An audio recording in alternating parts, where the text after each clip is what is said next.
Praise the Lord. கர்த்தருக்கு மகிமை உண்டாவதாக.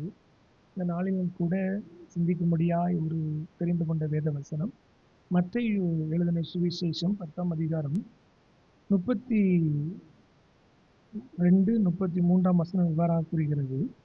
மனுஷன் முன்பாக என்னை அறிக்கை பண்ணுகிறவன் எவனோ அவனை நானும் பரலோகத்தில் இருக்கிற என் பிதாவின் முன்பாக அறிக்கை பண்ணுவேன். மனுஷன் முன்பாக என்னை மறுதலித்தவன் எவனோ அவனை நானும் பரலோகத்தில் இருக்கிற என் பிதாவின் முன்பாக மறுதலிப்பேன். ஏசப்பா சொன்ன ஒரு காரியம், மனுஷன் முன்பாக இந்த உலகத்திலே நீங்கள் என் நாமத்தை பிரஸ்தாபப்படுத்தினா, என் நாமத்தை நீங்கள் உயர்த்தினா, அவனை நானும் என்ன செய்வேன் அப்படின்னா பரலோகத்தில் அவனை நான் மகிமைப்படுத்துவேன், அவனை உயர்த்துவேன் என்பதாக வேதவசனம் கூறுகிறது. மனுஷன் முன்பாக என்னை மறுதலித்தால் நானும் மறுதலிப்பேன் என்று வேதவசனம் கூறுகிறது. அன்பானவர்களே, மனுஷன் முன்பாக தேவனை நாம் அறிக்கை பண்ணும்போது, அவருடைய நாமத்தை பிரஸ்தாபம் பண்ணும்போது, அவர் செய்த நன்மைகளை நாம் உயர்த்தும் போது அநேக நன்மைகளை கர்த்தர் நம்முடைய வாழ்க்கையில் செய்திருக்கிறார்.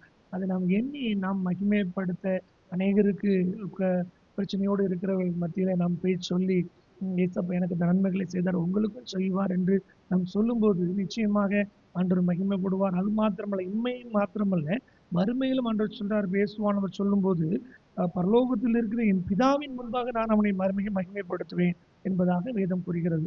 அன்பானவர்கள், அநேக நன்மைகளை நமக்கு செய்திருக்கிறார். கடந்த நாட்களில ஒரு ஹாஸ்பிட்டல் ஊழியத்துக்கு போகும்போது ஒரு சிறு பையன், கிட்டத்தட்ட ஒரு 12 வயசு நிரம்பிய ஒரு சின்ன பையன், அவன் கிட்டத்தட்ட ஒரு 4 வருஷமா அவனுக்கு கிட்னி ஃபெயிலியர்னு சொல்லி ஹாஸ்பிட்டலில் வந்துட்டு போனதாக ஒரு அவனை பார்க்கும்போது ரொம்ப பரிதாபமா, அவங்க அம்மா அப்பா இல்லை, சாப்பாட்டுக்காக அநேகரை நம்பி அந்த ஆஸ்பத்திரி முழுவதும் சுற்றி, அது மாத்திரமல்ல ஒரு பேக்கு, அவனுக்கு யூரின் போறதுக்கு ஒரு பேக் தொங்க போட்டுருந்தாங்க. அந்த பையோட சேர்ந்து அங்கேயும் இங்கேயும் லாந்துவதை நாம் பார்த்தோம்.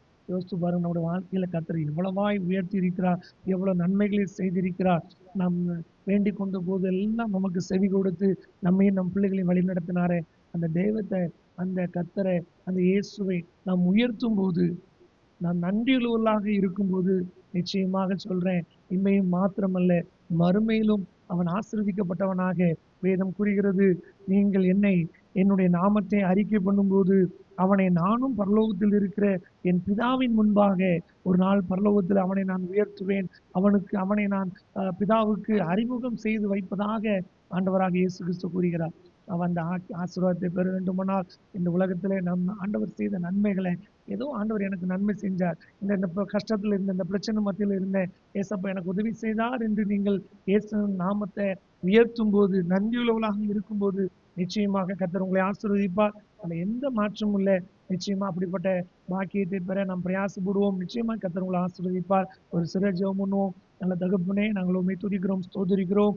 அன்புள்ள ஏசப்பா, இந்த நாளிலும் கூட நீர் எங்களோடு கூட பேசின வசனத்தின்படி ஆண்டவரே, நாங்கள் உங்களுடைய நாமத்தை இந்த உலகத்திலே உயர்த்தக்கூடிய கிருபைகளை கர்த்தர் தரும்படியாக ஜெபிக்கிறோம். கர்த்தர் செய்த நன்மைகளை அநேகருக்கு நாங்கள் சொல்ல, கர்த்தருடைய வாழ்க்கையில நன்மை செய்திருக்கிறார். நல்ல மனைவி, நல்ல கணவனை, நல்ல பிள்ளைகளை, நல்ல வீடு வாசலை, நல்ல வேலை கொடுத்திருக்கிறார் என்று அநேகருக்கு நாங்கள் உங்களுடைய நாமத்தை அறிக்கை பண்ணுவோம் என்ற ஒரு ஆண்டவரே, ஒரு உறுதியை, ஆண்டவரே, ஒரு நிச்சயத்தை அவர்கள் பெற்றுக்கொள்ள கர்த்தர் உதவி செய்யுங்கப்பா. இந்த வசனத்தை கேட்டு யாவருக்கும் அப்படிப்பட்டதான கிருபைகளை கர்த்தர் கொடுத்து ஆசீர்வதிக்க முடியாய் ஜெபிக்கிறோம். காத்துக்கொள்ளும், வழி நடத்தும், உண்மை நாங்கள் உயர்த்தக்கூடிய கிருபைகளை தாங்கப்பா. ஆசீர்வதியும். இயேசுவின் மூலமாய் ஜெபிக்கிறோம் எங்கள் நல்ல பிதாவே. ஆமென். God bless you.